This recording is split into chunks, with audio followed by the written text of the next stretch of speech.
শুভেচ্ছা ও অভিনন্দন। আজকে যাকাত প্রসঙ্গে আলোচনা করার জন্য বলা হয়েছে।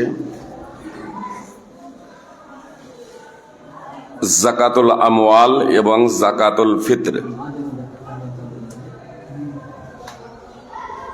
সম্পদের যাকাত এবং সাদকাতুল ফিতর, যাকে আমরা ফিতরা বলে জানি।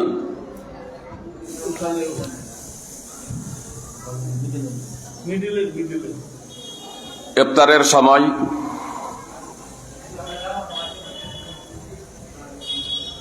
হতে প্রায় আর ঘন্টাখানিক সময় রয়েছে। ইফতারের প্রস্তুতি আমাদের নিতে হবে, তার জন্য প্রায় আধা ঘন্টা আগেই ছেড়ে দিতে হবে। এর তাৎপর্য হলো যে এখন আধা ঘন্টা আলোচনা, আর আলোচ্য বিষয় হলো দুটো: সম্পদের যাকাত এবং ফিতরা। তার কারণ ফিতরাও সামনে চলে আসছে। বিস্তারিত আলোচনা করা সম্ভব নয়, আমি শুধু সাধারণভাবে আপনাদের বলি। আল্লাহ তাআলা বলেন, ওয়াওয়াইলুল লিল মুশরিকিন আল্লাযীনা লা ইউতুনাজ যাকাত, ওয়াওয়াইলুল লিল মুশরিকিন আল্লাযীনা লা ইউতুনাজ যাকাত। মুশরিকদের জন্য ধ্বংস, মুশরিকদের জন্য ধ্বংস যারা যাকাত আদায় করে না।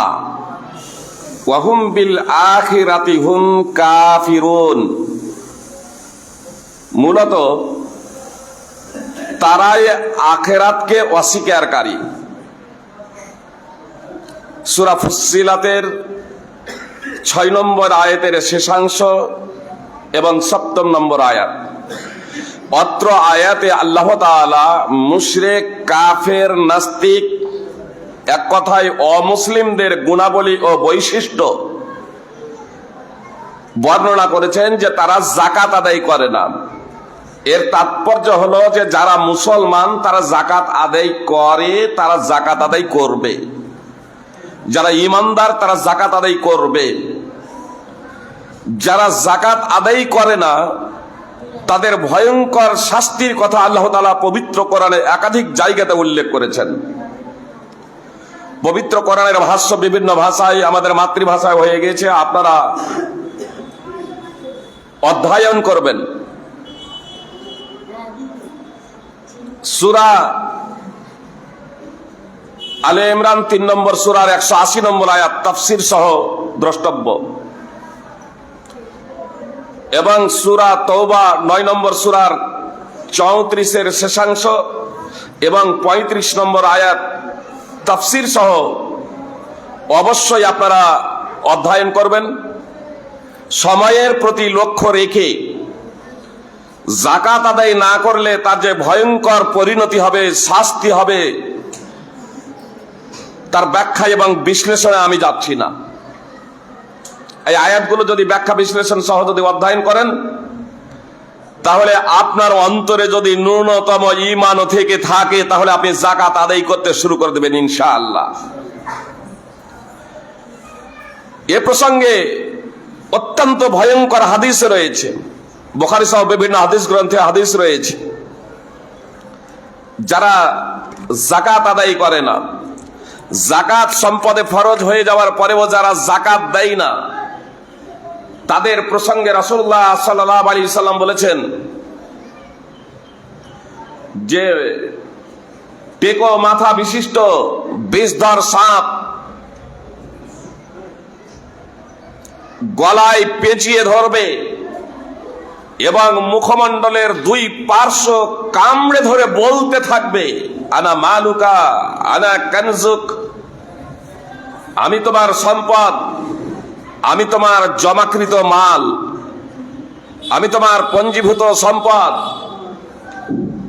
এ সাপ অব্যাহত ধারায় কামড়াতে থাকবে।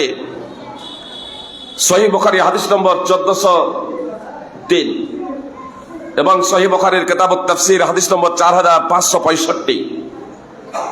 এই জন্য আপনাদেরকে বলবো যে আসুন, যাদের আমাদের সম্পদের উপরে যাকাত ফরজ হয়ে গিয়েছে, এখনো যারা যাকাত আদায় করেনি তারা অবশ্যই যাকাত আদায় অনতিবিলম্বে করে দিই। যাকাতের নেশাব, সম্পদের যাকাতের নেশাব, কারো কাছে যদি সোনা থাকে তাহলে তার নেশাব হলো 7.5 ভরি,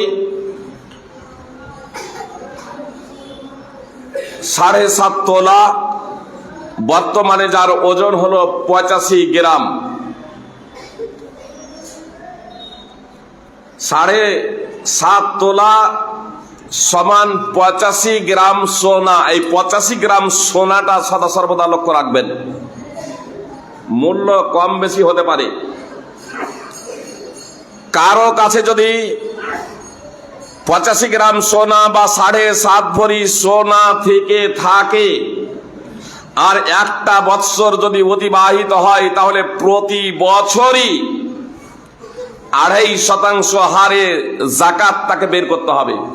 যতক্ষণ পর্যন্ত 7.5 ভরি থেকে 85 গ্রাম থেকে কমে না যাচ্ছে, ততক্ষণ পর্যন্ত প্রতি বছরই আদায় করতে হবে। তার থেকে বেশি যত হবে, ওই 2.5% হারেই পুরোটাই আপনাকে যাকাত আদায় করতে হবে।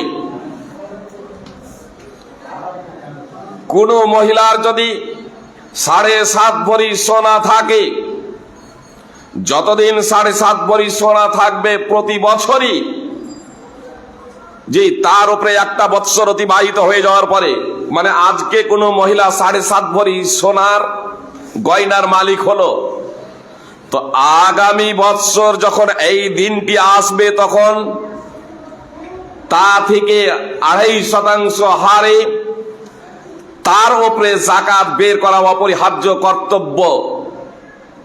এর থেকে যদি বেড়ে যায়, তবু সেটা 2.5% হারেই সেটা বের করতে হবে। যতদিন 7.5 ভরি থাকবে, ততদিনই আপনার 2.5% হারে তাকে যাকাত বের করতে হবে, অন্যথায় শাস্তির সম্মুখীন হতে হবে। আমি বললাম, যার ওজন হলো 85 গ্রাম, গত শুক্রবারের আগে শুক্রবারে এই 85 গ্রাম সোনার মূল্য জিজ্ঞেস করেছিলাম আমার বন্ধু ব্যবসায়ী, এক সোনার ব্যবসায়ীকে। তিনি বললেন বর্তমানে 85 গ্রাম সোনার মূল্য হলো 6,78,000 টাকা। কারো কাছে যদি 52.5 তোলা চাঁদি থেকে থাকে, কারো কাছে যদি 52.5 তোলা চাঁদি থেকে থাকে, যার ওজন হলো 595 গ্রাম চাঁদি, আর একটা বৎসর অতিবাহিত হয়ে যায়, তাহলে তার উপরে যাকাত বের করা অপরিহার্য, শতকরা 2.5% হারে। যদি 595 গ্রাম থেকে চাঁদি কারো কাছে কমে যায়, তাহলে তখন আর তাকে যাকাত আদায় করতে হবে না। আপনি সাধারণ দান খয়রাত করবেন, কিন্তু আপনাকে যাকাত আদায় করতে হবে না, আপনার উপরে যাকাত ফরজ নয়। যদি 52.5 তোলা থেকে তথা 595 গ্রাম চাঁদি থেকে, রূপো থেকে আপনার চাঁদি কমে যায়, আর যখন 595 গ্রাম রূপা বা চাঁদি হবে, আর তার উপরে একটা বৎসর অতিবাহিত হয়ে যাবে, তখন তার উপরে শতকরা হারে 2.5% আপনাকে যাকাত বের করতে হবে। এ বিষয়ে হাদিস এবং ওলামায়ে কেরামদের ইজমা রয়েছে। 595 গ্রাম চাঁদির মূল্য গত শুক্রবারের আগে শুক্রবারই আমার সেই বন্ধুকেই জিজ্ঞেস করেছিলাম, সোনার ব্যবসায়ীকে। তিনি বললেন 595 গ্রাম রূপা তথা চাঁদির মূল্য 51,000 টাকা। তাহলে আজকে যদি কারো কাছে 50,000 টাকা থাকে, মানে 595 গ্রাম চাঁদির কম হয়ে যাচ্ছে, তাহলে তার উপরে যাকাত ফরজ নয়। কিন্তু যখনই 51,000 টাকা হয়ে যাবে আর একটা বৎসরের উপরে অতিবাহিত হয়ে যাবে, তখন তার উপরে যাকাত ফরজ। যদি কারো কাছে 52.5 তোলা চাঁদি থেকে থাকে। সুপ্রিয় ভাই ও বোন, কথা খুব মনোযোগ দিয়ে শুনবেন। কিছু ব্যক্তি সমাজে থাকে যারা সুযোগ সন্ধানী। তারা বলেন নবী সাল্লাল্লাহু আলাইহি সাল্লামের যুগে তো এই টাকা পয়সা ছিল না, তো এই টাকা পয়সার যাকাতের প্রশ্নই নেই। যে এ টাকা পয়সা ছিল না, কিন্তু এ টাকা পয়সাটা কার স্থলাভিষিক্ত? টাকা পয়সা কার স্থলাভিষিক্ত? সোনা এবং চাঁদি। অবশ্য বর্তমানে সারা পৃথিবীতে টাকার যে মূল্যায়ন করা হয়ে থাকে তা সোনাকে কেন্দ্র করে। এজন্য সোনার নেশাবে কারো যদি সম্পদ যদি পৌঁছে যায় আর একটা বছর অতিবাহিত হয়, তাহলে সকলের ঐক্যমতেই তার উপরে যাকাত অপরিহার্য। যাকাত আদায় না করার কারণে তাকে মহাপাপী হতে হবে। কিন্তু এখন থাকলো কারো কাছে যদি চাঁদির নেশাব পৌঁছে যায়, অর্থাৎ 52.5 ভরি চাঁদি। জি, শেখ মতিউর রহমান মাদানী আদ-দাম্মামের তিনি একটি বক্তব্য বলছিলেন যে কারো কাছে যদি 52.5 ভরি চাঁদির সমপরিমাণ অর্থ থেকে থাকে আর একটা বৎসর যদি অতিবাহিত হয়ে যায়, তাহলে তাকে যাকাত আদায় করতে হবে। তার কারণ রাসূল সাল্লাল্লাহু আলাইহি সাল্লামের যুগে সচরাচর দিরহাম ব্যবহৃত হতো, দিনারও ব্যবহৃত হতো, কিন্তু দিনারের মোকাবেলায় দিরহামের প্রচলন ব্যাপক ছিল। তখন কেউ কেউ বলছেন এদের ইবারত পড়া, শেখ মতিউর রহমান আল মাদানী দাম্মাম পৃষ্ঠবীর বক্তার উপরে যারা প্রশ্ন করছেন এখানে, তাদের হয়তো ইবারত পড়ারই যোগ্যতা নাই, আল্লাহু আলাম। জি, তো আমি বলছিলাম, উনি বলেছেন যাকাতুল ফিতর। জি, আমি আপনাকে বললাম যে অর্থের মূল্যায়ন করা হয় সোনাকে কেন্দ্র করে। আপনি সোনাকে কেন্দ্র করে আপনি যাকাত দিচ্ছেন। আল্লাহ যদি আপনাকে প্রশ্ন করে দেয় যে চাঁদির নেশাবে পৌঁছে গিয়েছিল তখন, তারপরেও তুমি যাকাত বের করনি কেন? এতে কি সতর্কতা নেই যে চাঁদির নেশাব হলে আপনি যাকাত বের করে দিবেন নিচের বাঁচার জন্য? জি, আমিও সাধারণভাবে আপনাদের বলি, যেহেতু অর্থের মূল্যায়ন করা হয়ে থাকে সোনাকে কেন্দ্র করে, এজন্য সোনা, তাহলে আমার উপরে যদি আপনার 51,000 তথা 595 গ্রাম চাঁদির সমপরিমাণ অর্থ হয়ে যায় আর একটা বৎসর অতিবাহিত হয়ে যায়, তাহলে আমি যাকাত আদায় করে দেব। তার কারণে এতেই রয়েছে আমার জন্য কল্যাণ, এতেই রয়েছে আমার জন্য সতর্কতা। তার কারণ আমরা পরকালে বাঁচতে চাই, জাহান্নামের শাস্তি থেকে বাঁচতে চাই, জাহান্নামের আযাব থেকে বাঁচতে চাই।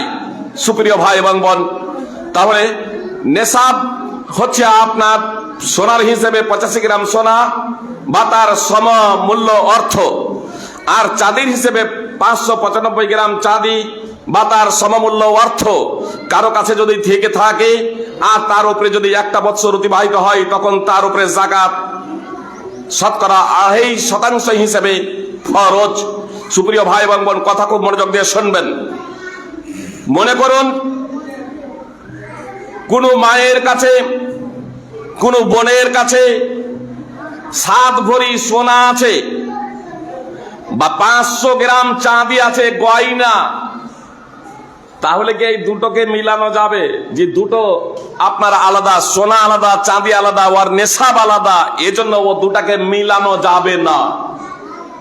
বুঝতে পেরেছেন? তার উপরে যাকাত ফরজ নয়। কোন আমার মায়ের কাছে বা বোনের কাছে 7 ভরি সোনা আছে, 40,000 টাকা আছে, তারপরে ও বর্তমানে তার উপরে যাকাত ফরজ হবে না।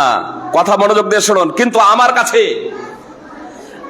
কাছে যদি 7 ভরি সোনা থেকে থাকে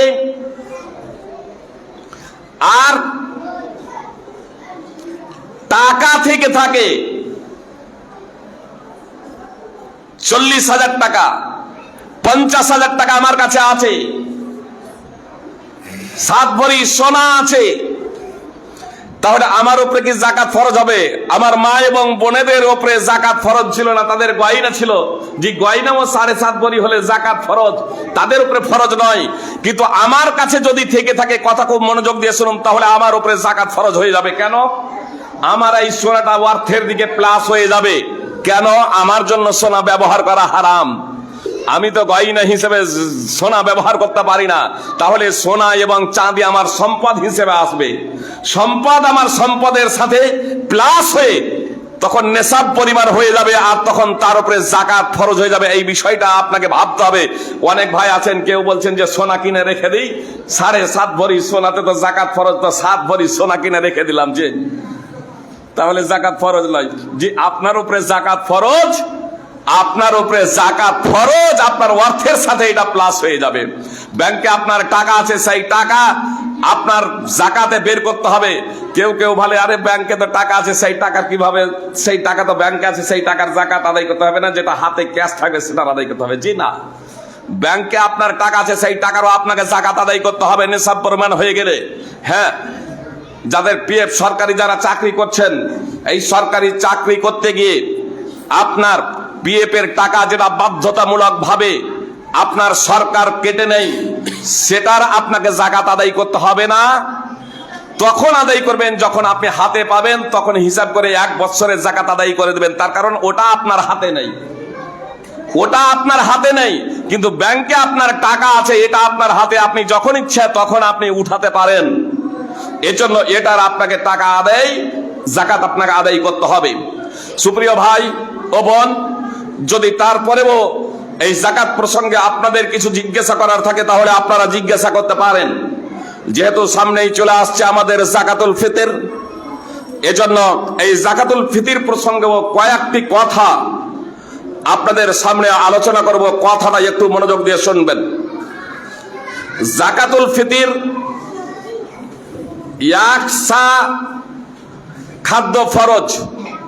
জি, জেনে রাখবেন, ভারতবর্ষের মাটিতে 2টা জমিয়ত আছে, জমিয়তে আহলে হাদিস 2টা জমিয়ত। তো 2 জমিয়তেরই নেতৃবৃন্দ, যে যদি এই জমিয়ত যদি বলেন আব্দুল্লাহ সালাফি, জমিয়তে আহলে হাদিস পশ্চিম বাংলার সভাপতি আব্দুল্লাহ সালাফি, তিনিও বলছেন যাকাতুল ফিতরে খাদ্যই দিতে হবে, খাদ্যর পরিবর্তে অর্থ দেওয়া না জায়েজ। আর যদি কেন্দ্রীয় জমিয়তে আহলে হাদিসের যদি প্রেসিডেন্ট যদি বলেন, সদর যদি বলেন, আসগার আলী ইমাম মেহেদী আল মাদানী হাফিজাহুল্লাহ, তিনিও ব্যর্থহীনভাবে ঘোষণা দিয়েছেন যাকাতুল ফিতরে খাদ্য আপন আপন দেশের প্রধান খাদ্য থেকে 1 সা খাদ্য আদায় করা হচ্ছে রাসূল সাল্লাল্লাহু আলাইহি সাল্লামের সুন্নাত এবং উম্মতে মুসলিমার ঐক্যমতে, এটা হচ্ছে সুন্নাত। জি, মার্কাজি জামিয়াতে আহলে হাদিস সারা ভারতবর্ষের আহলে হাদিসের যিনি নেতা, এটা আলাদা প্রসঙ্গ যে কিছু ব্যক্তি আমাদের সমাজে আছে যারা নেতা মানে না, জি, নেতার কথা মানে না। হ্যাঁ, নেতা, আপনি নেতার কথাকে প্রত্যাখ্যান করে দিতে পারেন। কিসের ভিত্তিতে প্রত্যাখ্যান করবেন? কিসের মানদণ্ডে প্রত্যাখ্যান করবেন? কোরআন এবং সুন্নাহর মানদণ্ডে প্রত্যাখ্যান করবেন। উমুক বলেছে, তুমুক বলেছে, এর ভিত্তিতে এটা প্রত্যাখ্যান করা যাবে না। ইমামের, নেতার, আমিরের, শাসকের কথা যদি কোরআন এবং সুন্নাহর পরিপন্থী হয়, তাহলে তা প্রত্যাখ্যান করতে হবে। এটাই হলো কোরআন এবং সুন্নাহর দাবি, এটাই হলো আহলে হাদিসের মানহাজ, এটাই হলো আহলে হাদিসের নীতি। সুপ্রিয় ভাইবৃন্দ, কিছু কথা আজকে স্পষ্ট করে দিই, অতীতেও করেছি, আজকে একটু নতুন ভাবে স্পষ্ট করে দিই। কিছু কিছু ব্যক্তি বলে যে উমর বিন আব্দুল আজিজ এর বুঝটাই আমার কাছে বেশি গ্রহণযোগ্য। ইনি তো অর্থের কথা বলেছিলেন, মূল্যের কথা বলেছিলেন। কথা খুব মনোযোগ দিয়ে শোনেন। উমর বিন আব্দুল আজিজ বলেছিলেন, প্রত্যেক ব্যক্তির পক্ষ থেকে অর্ধ সা, প্রত্যেক ব্যক্তির পক্ষ থেকে অর্ধ সা গম কিংবা অর্ধ দিনার, দুটো অপশন রেখেছিলেন, অর্ধ সা গম কিংবা অর্ধ দিনার, অর্ধ সা গম কিংবা তার মূল্য বলা হয়েছে। একটা বর্ণনায় অর্ধ সা, প্রত্যেক ব্যক্তির পক্ষ থেকে অর্ধ সা কিংবা তার মূল্য। অন্যান্য বর্ণনাগুলোকে উমর বিন আব্দুল আজিজ থেকে একত্রিত করলে এটা প্রমাণিত হবে যে প্রত্যেক ব্যক্তির পক্ষ থেকে অর্ধ সা গম কিংবা তার মূল্য, অর্ধ দিনার, নিসফে দিনার, অর্ধ দিনার। সুপ্রিয় ভাই এবং বোন, উমর বিন আব্দুল আজিজের আহলে হাদিস উলামায়ে কেরাম গ্রহণ করেছেন জাকাতুল ফিতরে গম অর্ধসা না একসা।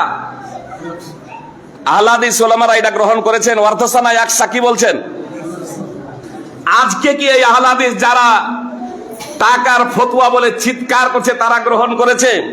কি বললেন উমর বিন আব্দুল আজিজ? অর্ধসা গম কিংবা তার মূল্য, অর্ধসা গম কিংবা তার মূল্য।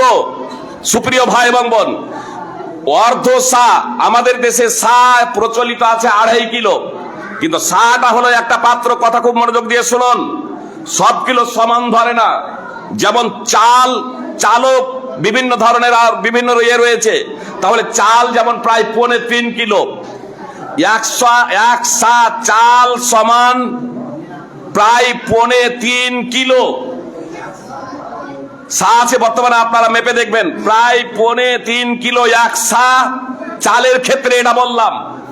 আর যদি গম যদি হয়, সৌদি আরবের বিখ্যাত মুফতি শেখ ওসাইমিন রাহিমাহুল্লাহ তিনি যে ওজন করেছিলেন একেবারে শুকনো ভালো মাপের গম, সেই গমের ওজন ছিল 2 কিলো 40 গ্রাম। তাহলে অর্ধ সা গমের অর্থ কি হচ্ছে? 1 কিলো 20 গ্রাম। মানে উমর বিন আব্দুল আজিজ তার যুগে, ইনি সাহাবীও নন, জেনে রাখবেন, উমর বিন আব্দুল আজিজ তার যুগে বললেন যে অর্ধ সা গম অর্থাৎ 1 কিলো 20 গ্রাম গম অথবা তার মূল্য। আজকে আমি আপনাদের বলতে চাই, কথা খুব মনোযোগ দিয়ে শুনুন, অর্ধ সা গম অর্থাৎ 1 কিলো 20 গ্রাম গম কিংবা তার মূল্য।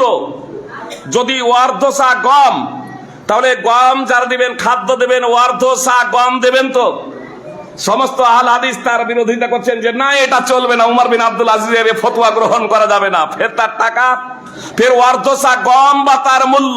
তাহলে অর্ধ সা গমের মূল্য 1 কিলো 20 গ্রাম, মানে যার বর্তমান দাম হলো প্রায় 35 টাকা। কেউ যদি 35 টাকা যদি দেয়, তার ফিতরা আদায় হবে? উমর বিন আব্দুল আজিজ যারা টাকার ফতোয়া দিয়েছে তারাও কিন্তু এর ফতোয়া গ্রহণ আজকে বর্জন করে দিয়েছে। কেন? অর্ধসা গম বললেন তো, তাহলে অর্ধসা গম, তাহলে মূল্যের মূল্যায়ন করেছিলেন উমর বিন আব্দুল আজিজ। আসুন এবার আমি আপনাকে বলি, মূল্যের যদি মূল্যায়ন হয়, আজ পর্যন্ত পৃথিবীর কোন আহলে হাদিস না গ্রহণ করেন নাই। সুপ্রিয় ভাই এবং বোন, চাল গমের থেকে ডবল দাম, তাই না? আর 1 কিলো গমের ওজন কত? 1 কিলো গমের দাম কত? 1 কিলো 20 গ্রাম গমের দাম, মানে অর্ধসা গমের দাম বর্তমানে 35 টাকা। তাহলে 35 টাকার সমমূল্যের যদি আমি চাল দিই, 35 টাকা সমমূল্যের যদি চাল ফিতরা আদায় করি, তাহলে কত হবে? প্রায় 500 গ্রাম চাল, একটু বেশি ধরেন 600 গ্রাম চাল। তো 600 গ্রাম চাল আমি আদায় করি, আমি মিনিকেট চাল খাই, 600 গ্রাম চাল আমি আদায় করি, তাহলে ফিতরা আদায় হবে? আজকে মডেল সর্দার যারা আছেন, কথা খুব মনোযোগ দিয়ে শুনেন, এবং যারা টাকা জায়েজ জায়েজ বলে চিৎকার করে বলছেন, কথা খুব মনোযোগ দিয়ে শুনেন, যে 600 গ্রাম চাল যদি আমি দিই, উমর বিন আব্দুল আজিজ, যার কথাকে নিয়ে তোমাদের এত নাচন কুদন, সেই উমর বিন আব্দুল আজিজের ফতোয়া অনুযায়ী, তার কথা অনুযায়ী, যে গম কিংবা তার মূল্য, তাহলে অর্ধসা গম কিংবা তার মূল্য, আর অর্ধসা গমের মূল্য 35 টাকা। আমি যদি 35 টাকা মূল্যের চাল যদি আদায় করি, কেন আদায় হবে না? সমস্ত ওলামায়ে কেরাম, পৃথিবীতে যত আলেম আছে, কথা খুব মনোযোগ দিয়ে শুনুন, সমস্ত আলেমের ঐক্যমতে কেউ যদি চাল যদি আপনার 500, 550 বা 600 আদায় করে দেয়, 35 টাকার যদি আদায় করে দেয়, তাহলে তার ফিতরা আদায় হবে না। কেন? তাহলে একদিকে উমর বিন আব্দুল আজিজের কথা গ্রহণ করছো, আবার পরক্ষণেই তার কথাকে তুমি প্রত্যাখ্যান করে দিচ্ছ কেন? কোন যুক্তিতে? সুপ্রিয় ভাই এবং বোন, উমর বিন আব্দুল আজিজ একজন ব্যক্তি ছিলেন, তার মাধ্যমে ভুল হতে পারে না? নবী সাল্লাল্লাহু আলাইহি সাল্লামের মাধ্যমে ভুল হয়েছে সুপ্রিয় ভাই এবং বোন, কিন্তু তিনি নবী ছিলেন, তিনি রাসূল ছিলেন। সূরা তাহরিম উঠানো 1 নম্বর আয়াত তাফসীর সহ দ্রষ্টব্য। আল্লাহ তাআলা তার সংস্কার সংশোধন করে দিয়েছিলেন। ফাইজের মাধ্যমে যদি ভুল হয়ে যায়, আল্লাহ ওহী অবতীর্ণ করবেন না। উমর বিন আব্দুল আজিজের মাধ্যমে যদি ভুল হয়, আল্লাহ ওহী অবতীর্ণ করবেন না। একটা উদাহরণ দিই, তাহলে বুঝতে পারবেন। নবী, সহিহ মুসলিম সহ বিভিন্ন হাদিস গ্রন্থে হাদিস আছে, নবী সাল্লাল্লাহু আলাইহি সাল্লাম মদকে সিরকা বানাতে নিষেধ করেছেন। আবু তালহা রাদিয়াল্লাহু তাআলা আনহু বলছেন যে ওয়ানাত ইয়াতিম উত্তরাধিকার সূত্রে মদ পেয়েছে। হে আল্লাহর রাসূল সাল্লাল্লাহু আলাইহি সাল্লাম, আমরা কি সেই মদগুলোকে সিরকায় পরিণত করব না? ওয়ানাদের সম্পদ যখন আপনার হারাম করে দেওয়া হলো, যেহেতু এরা উত্তরাধিকার পায়, আর তো মদ পান করা যাবে না। উত্তরাধিকার সূত্রে যেহেতু এই মদগুলো পেয়েছে, মদ বানাই নাও, উত্তরাধিকার সূত্রে তারা পেয়েছে, তো এগুলো বিনষ্ট না করে, নষ্ট না করে, অপচয় না করে, এগুলোকে যদি সিরকা বানিয়ে দেওয়া হয় আল্লাহ রাসূল, তো সিরকা বানিয়ে দেব না। নবী সাল্লাল্লাহু আলাইহি সাল্লাম বললেন যে না, সিরকা বানানো যাবে না, এগুলোকে ঢেলে ফেলে দাও। নবী সাল্লাল্লাহু আলাইহি সাল্লাম ঢেলে ফেলে দিতে বললেন। সুপ্রিয় ভাই এবং বোন, মদকে সিরকা বানানো যাবে কি যাবে না, একে কেন্দ্র করে ওলামায়ে কেরাম মতানক্য করেছেন। আপনি যার মত পাবেন নিয়ে নেবেন, সুবিধাবাদী এ কিন্তু চলবে না। জি, উমর বিন আব্দুল আজিজ ওয়াসিতের গভর্নরকে পত্র লিখেছিলেন। মুসান্নাফ ইবনে আবি শাইবা উঠান, উমর বিন আব্দুল আজিজ ওয়াসিতের গভর্নরকে পত্র লিখেছিলেন যে মদকে সিরকায় পরিণত করো।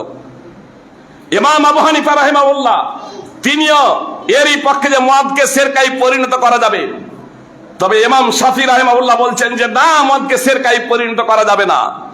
আহলে হাদিসের মানহাজ কি? যার কথা কোরআন এবং সুন্নাহর সাথে মিলে যাবে, তার কথাটাকে নিতে হবে, আর যার কথা কোরআন এবং সুন্নাহর পরিপন্থী হবে, তার কথাটাকে বিসর্জন দিতে হবে। এটা হলো আহলে হাদিসদের রীতি। ইদানিং কালে কোরআন এবং হাদিস তো পেশ করতে পায়, আমার ভাইরা পারেন না। আমার ভাইরা কোরআন এবং হাদিস পেশ করতে পারেন না। তারা উমুক বলেছে, উমুক বলেছে, কথা খুব মনোযোগ দিয়ে শুনুন। উমুক বলেছে, উমুক বলেছে, এটা যদি আমরা বলতে শুরু করে দিই, তাহলে কাগজ লিখে যদি চিপকানো হয়, জি, তাহলে আমাদের পশ্চিম বাংলার যে কয়েকজন টাকাতে ফিতরায়, যাকাতুল ফিতরে টাকা দেওয়া যায় বলছে, আপনার নাম লিখে লিখে তাদেরকে ঢেকে দেওয়া যাবে। তার কারণ শাফি, মালিকি, হাম্বলি তিনটা মাযহাবের ইমাম, তিনটা মাযহাবে যাকাতুল ফিতরে টাকা দিয়ে ফিতরা দেওয়া জায়েজ নয়।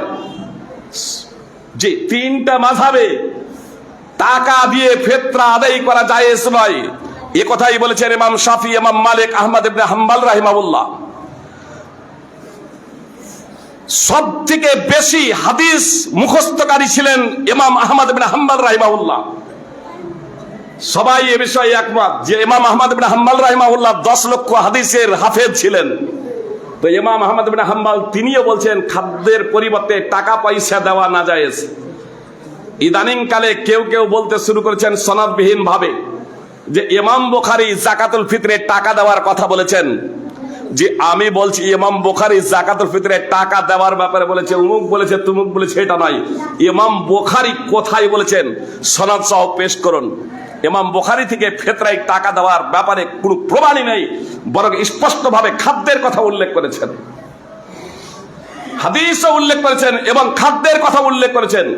ইমাম বুখারী রাহিমাহুল্লাহ আপনার যাকাতের ব্যাপারে বলেছেন যাকাত আলাদা আর ফিতরা আলাদা। যাদের মস্তিষ্কে এই সাধারণ বোধটুকুও নেই যে ফিতরা কাকে বলে আর যাকাত কাকে বলে, তারা ফতোয়া দিতে আজ শুরু করে দিয়েছে। এর মাধ্যমে জনগণ বিভ্রান্ত হচ্ছে। আল্লাহ তাআলা আমাদের সুমতি দান করুন। সুপ্রিয় ভাই এবং বোন, ইমাম বুখারী রাহিমাহুল্লাহ যাকাতুল ফিতরের টাকা দেওয়ার কথা উল্লেখ করেন নাই। ইদানিং কালে কেউ কেউ বলে থাকেন আবু ইসহাক সাহাবী তিনি প্রায় 40 জন সাহাবীকে পেয়েছিলেন, আর তিনি বলছেন যে আমি তাদেরকে পেয়েছি। আবু ইসহাক সাহাবীতে বলছেন আদরাক্তহুম, একটা হচ্ছে জয়ীফ বর্ণনাটা। দ্বিতীয় নম্বর কথা হচ্ছে তিনি বলছেন আদরাক্তহুম, আমি তাদেরকে পেয়েছি। আর এরা বলছে সাহাবী অনুবাদ করে বসে আছে, বলছে 38 জন সাহাবীকে যে পেয়েছিলেন। সাহাবী তো দূরের কথা, আজ আমি বলছি নাম সহ একজন তাবেঈর নাম উল্লেখ করেন যে উমুক তাবেঈ ফিতরাতে টাকা দিয়েছিলেন। জি, উমর বিন আব্দুল তো দুটো অপশন দিয়েছিলেন, তার ওই টাকাটাকে কেউ গ্রহণ করেছিলেন নাম সহ উল্লেখ করেন। আর আবু ইসহাক সাহাবীর ওস্তাদ মাসরুক, আমি তাবেঈর নাম সহ উল্লেখ করছি, একাধিক উল্লেখ করতে পারি, তাহলে সবাই স্বল্পতার একটা একটা বলবো। মাসরুক হচ্ছেন ইমাম আবু ইসহাক সাহাবী, যার কথা তিনি বলছেন যে মাসরুক আবু ইসহাক সাহাবী যিনি বলছেন আদরাক্তহুম, আমি তাদেরকে পেয়েছি। তো তিনি বলছেন যে মাসরুক বলেছেন, মাসরুককে আমি বলতে শুনেছি সাদাকাতুল ফিতরে সাআন সাআন, সাদাকাতুল ফিতরে ইয়াকসা ইয়াকসা, ইয়াকসা বললেন খাদ্য। আবু ইসহাক সাহাবী যার কথা তুমি বলছো তার ওস্তাদ, তার গুরু থেকে তিনি নকল করছেন, তিনি বলেছেন ইয়াকসা ইয়াকসা। যদি বলেন যে ইয়াকসা খাদ্য, এটা তো বলেননি, ইয়াকসা ইয়াকসা বলেছেন। জি, খাদ্য বলেননি, তো ইয়াকসা তুমি টাকাটাই ভরো না। তুমি 60, 70, 80 টাকা কেন ভরছো যদি ইয়াকসার অর্থ যদি খাদ্য না হয়? ইয়াকসার অর্থ যদি খাদ্য না হয় তাহলে তুমি ইয়াকসা টাকা দাও না। জি, 100 টাকা ভরো, প্রায় 2.5 কিলো টাকা ওজন করো, দেখি কত বাপের বেটা আছো। 100 জি সাহাবী, তাহলে সাহাবীকেও নিয়ে একজন সাহাবী থেকে আপনি প্রমাণ করুন নাম। আবু ইসহাক সাহাবী আব্দুল্লাহ ইবনে উমরকেও দেখেছেন। আবু ইসহাক সাহাবী আব্দুল্লাহ ইবনে উমরকেও দেখেছেন।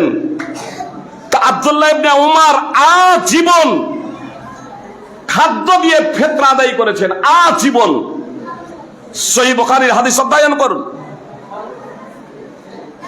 জি, তাহলে আজীবন যাকাতুল ফিতর, সহিহ বুখারী হাদিস নম্বর 1511, আজীবন খাদ্য দিয়ে আব্দুল্লাহ ইবনে উমর শুধু নিজের পক্ষ থেকেই নয়, নিজের গোলামের ছেলেদের সন্ততিদের পক্ষ থেকেও আপনার খাদ্য দিয়ে ফিতরা আদায় করেছেন। ইদানিং কালে আরো তারা একটা বলেন যে উমরের যখন যুগ হলো, উমরের যখন খিলাফত হলো, উমরের খিলাফতে, জি উমরের খিলাফতে লোকেরা 10 দিরহাম করে গোলামের পক্ষ থেকে ফিতরা আদায় করেছিলেন। আসুন সুপ্রিয় ভাই এবং বোন, কথা খুব মনোযোগ দিয়ে শুনুন। নবী সাল্লাল্লাহু আলাইহি সাল্লামের ইন্তেকালের 2-3 বছর পরেই রাসূল সাল্লাল্লাহু আলাইহি সাল্লামের ইন্তেকালের প্রায় 3 বছর পরে উমর রাদিয়াল্লাহু তাআলা আনহু খলিফা হলেন। নবী সাল্লাল্লাহু আলাইহি সাল্লাম 11 হিজরি রবিউল আউয়ালে ইন্তেকাল করেছেন, আর উমর রাদিয়াল্লাহু তাআলা আনহু খলিফা হচ্ছেন 13 হিজরিতে আবু বকর সিদ্দিক রাদিয়াল্লাহু তাআলা আনহুর ইন্তেকালের পরে। বলছে যে তারা বলছে যে উমর ফারুক রাদিয়াল্লাহু তাআলা আনহু যখন খলিফা হলেন তখন লোকেরা নিজেদের গোলামদের পক্ষ থেকে 10 দিরহাম করে ফিতরা দিতে শুরু করেছিলেন। সুপ্রিয় ভাই এবং বোন, নবী সাল্লাল্লাহু আলাইহি সাল্লামের যুগে ইয়াকসা কেনার জন্য আপনি বলছেন অর্ধসা কেনার, একসা কেনার জন্য দিরহাম ছিল না। তো নবী সাল্লাল্লাহু আলাইহি সাল্লামের ইন্তেকালের প্রায় 3 বছর পরেই 10 দিরহাম দিয়ে একসা খাদ্যের বিনিময়ে 10 দিরহাম দিতে শুরু করে দিলেন। তাদের আবার গলাবাজি কত, বলছে সনদ সহিহ। সাঈদ ইবনে মুসাইয়্যিব বলছেন, কথা খুব মনোযোগ দিয়ে শুনেন। সাঈদ ইবনে মুসাইয়্যিব বলছেন রাসূল সাল্লাল্লাহু আলাইহি সাল্লামের যুগে অর্ধসা গম বা একসা খেজুর ফিতরা দেওয়া হতো। সুপ্রিয় ভাই এবং বোন, অর্ধসা গম যখন সাদকা সম্পর্কে যখন জিজ্ঞেস করা হলো তখন বললেন, ফিতরা সম্পর্কে যখন জিজ্ঞেস করা হলো তখন বললেন যে রাসূল সাল্লাল্লাহু আলাইহি সাল্লামের যুগে অর্ধসা গম। তো রাসূল সাল্লাল্লাহু আলাইহি সাল্লামের যুগে এই সাঈদ ইবনে মুসাইয়্যিব কে জানেন? নবী সাল্লাল্লাহু আলাইহি সাল্লামের যুগে তো দূরের কথা, আবু বকর সিদ্দিক রাদিয়াল্লাহু তাআলা আনহুর যুগেও তার জন্ম হয় নাই। উমর রাদিয়াল্লাহু তাআলা আনহু যখন ইন্তেকাল করেন তখন তার বয়স প্রায় 7-8 বছর, 23 হিজরিতে ইন্তেকাল করেছেন। উমর রাদিয়াল্লাহু তাআলা আনহুর খেলাফতের সময়ও তার জন্ম হয় নাই। উমর রাদিয়াল্লাহু তাআলা আনহুর খেলাফতের 2-3 বছর পরে তার জন্ম। কেউ বলেছেন 2 বছরটাই বেশি, আর কেউ বলেছেন 4 বছর, 2 বছরই ধরে নিলাম। তাহলে উমর রাদিয়াল্লাহু তাআলা আনহু যখন খলিফা হলেন আর সেই বর্ণনা যে করছেন আর আল্লাহ রসুলের যুগের যে কথা বলছেন, তখন তো তার অস্তিত্বই ছিল না সুপ্রিয় ভাই এবং বোন এই পৃথিবীর মাটিতে। তাহলে তিনি কিভাবে দেখলেন যে 10 দিরহাম দিতে শুরু করে দিলেন ফিতরাতে? এক বলছেন ফিতরার সেরকম প্রচলন ছিল না, আর বলছেন আল্লাহ রসুলের ইন্তেকালের 3 বছর পরেই আপনার 10 দিরহাম করে গোলামের পক্ষ থেকে ফিতরা দিতে শুরু করলেন। কোনটা বলছেন সুপ্রিয় ভাই এবং বোন? আসলে এই গোজামিল কথা এবং অবাস্তব কথা এবং অজ্ঞতা এবং অনভিজ্ঞতা, কথা খুব মনোযোগ দিয়ে শুনুন। ওই লোকেরা সাহাবা এবং তাবেঈনরা শুধু গোলামদের পক্ষ থেকে ফিতরা দিতেন না নিজেদের পক্ষ থেকেও ফিতরা দিতেন? কি বলছেন? ফিতরা কি শুধু গোলামদের উপরে ফরজ, আমাদের উপরে ফরজ নয়? তো গোলামদের পক্ষ থেকে দিতেন 10 দিরহাম, নিজেদের পক্ষ থেকে কি দিতেন? নিজেদের পক্ষ থেকে কি দিতেন না? শুধু গোলামদের কথা হলো কেন? সুপ্রিয় ভাই এবং বোন, আসলে তাদের এটা অনভিজ্ঞতা, বরং তাদের অনভিজ্ঞতা এবং অল্প জ্ঞানের পরিচয় বহন করে এত দ্বারা। আসলে এই বিষয়টা উল্লেখ করেছেন একাধিক গ্রন্থে, এটা বর্ণিত আছে। জি, আপনার ইমাম ইবনে সাদের আত-তাবাকাতুল কুবরায় রয়েছে, ইমাম ইবনে হাজমের আল মুহাল্লাই রয়েছে, ইমাম বাইহাকির মারিফাতুস সুনানে রয়েছে, ইমাম ইবনে আব্দুর রাজ্জাকের মুসান্নাফ ইবনে আব্দুর রাজ্জাকে রয়েছে, আরো বহু গ্রন্থে রয়েছে। আপনার আনাস বিন মালিক থেকে, সুবাইল বিন আউফ থেকে, জি সুবাইল বিন আউফ জাহিলিয়াতের যুগ পেয়েছিলেন। জি, ইনি সাবালক, ইনি দেখেছেন। স্বয়ং আনাস রাদিয়াল্লাহু তাআলা আনহু তিনিও বলছেন আসলে কিছু ব্যক্তি উমর রাদিয়াল্লাহু তাআলা আনহুকে বললেন, যখন তারা ঘোড়া এবং গোলামের যখন মালিক হলেন, বেশ যখন ঘোড়া এবং অনেক গোলামের যখন মালিক যখন হলেন, তখন তারা বললেন যে আমরা মনে করি যে আমাদের গোলামদের পক্ষ থেকে 10 দিরহাম দেব। তো প্রতি বছর প্রত্যেক গোলামের পক্ষ থেকে এবং প্রত্যেক ঘোড়ার পক্ষ থেকে 10 দিরহাম করে দিতেন।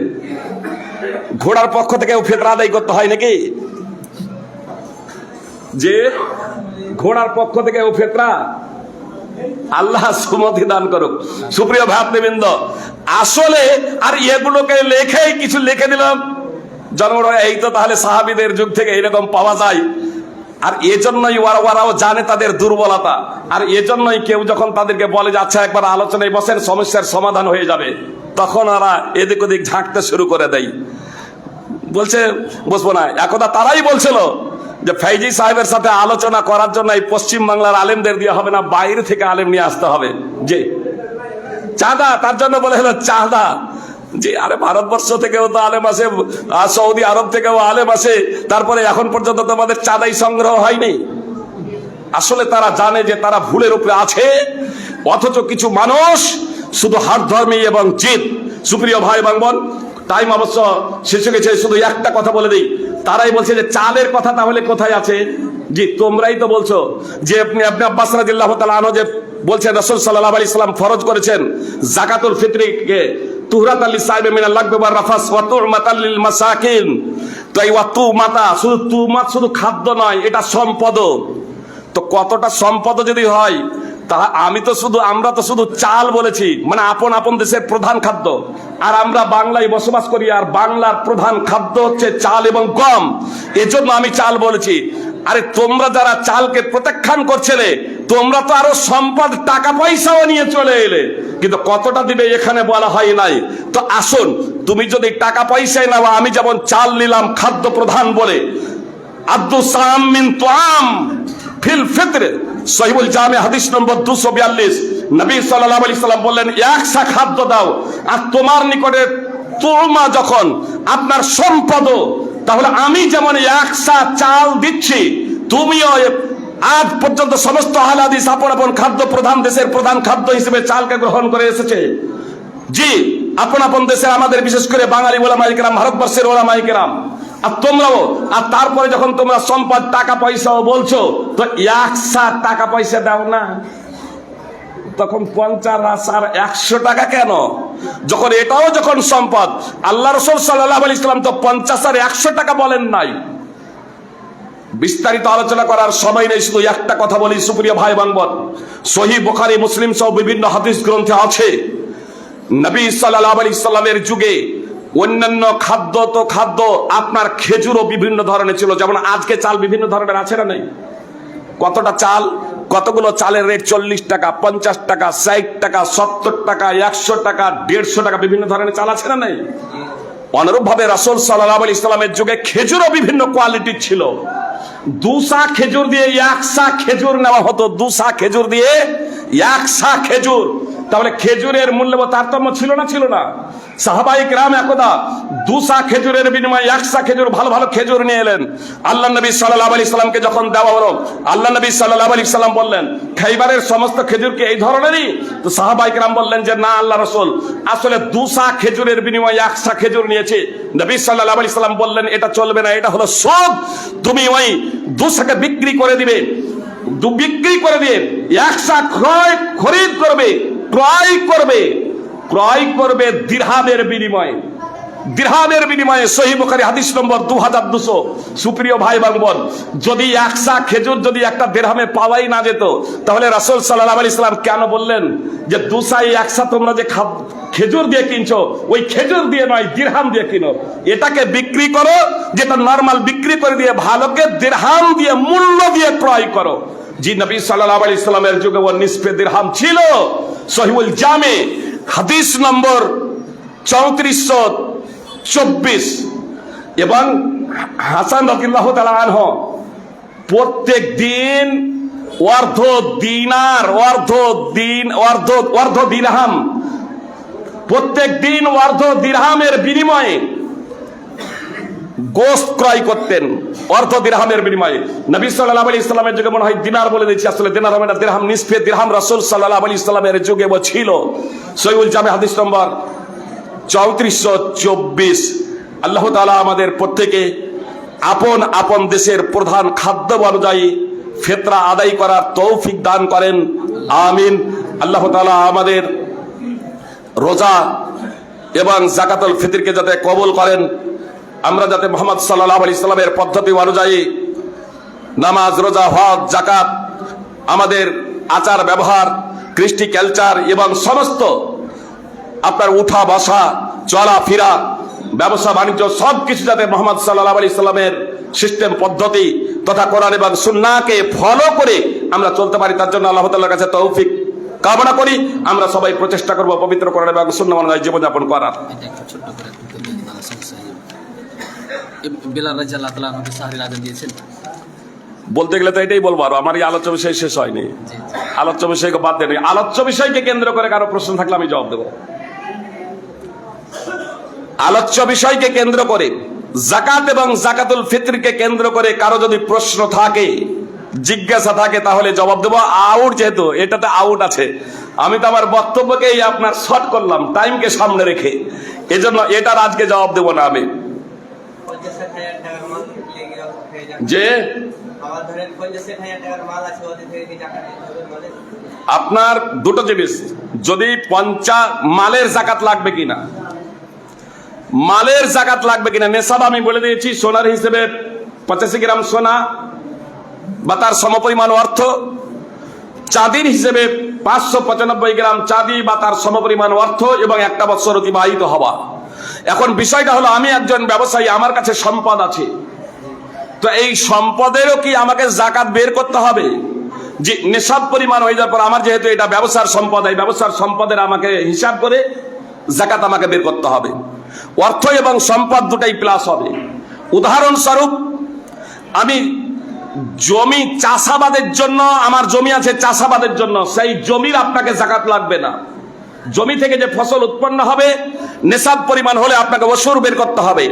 কিন্তু আমি একজন জমি ব্যবসায়ী, জমি কিনি আর বেচি, জমি কিনি আর বেচি। উদাহরণ দিচ্ছি, আবার বলিয়েন না যে ফেজি সাহেব মিথ্যা কথা বলেন, জমি ব্যবসায়ী নয়। তবু জমি কিনি আর বেচি উদাহরণস্বরূপ, যে তাহলে ওই জমিটা আমার সম্পদে চলে আসবে। বুঝতে পেরেছেন? যতটা জমি আমার থাকবে কিনা বেচার জন্য, আমি ক্রয় করছি, বিক্রি করছি, তাহলে এটা আমার সম্পদে চলে আসবে। এটা আপনার হিসাব করে আমাকে জাকাত আদায় করতে হবে। হ্যাঁ, বসবে। আসসালামু আলাইকুম রহমতুল্লাহ। ওয়ালাইকুম আসসালাম ওয়া রাহমাতুল্লাহি ওয়া বারাকাতুহু। আপনারা নিজ নিজ জায়গায় স্থান গ্রহণ করবেন ইনশাআল্লাহ। সুবহানাকা আল্লাহুম্মা ওয়া বিহামদিকা আশহাদু আল্লা ইলাহা ইল্লা আনতা আস্তাগফিরুকা ওয়া আতুবু ইলাইক।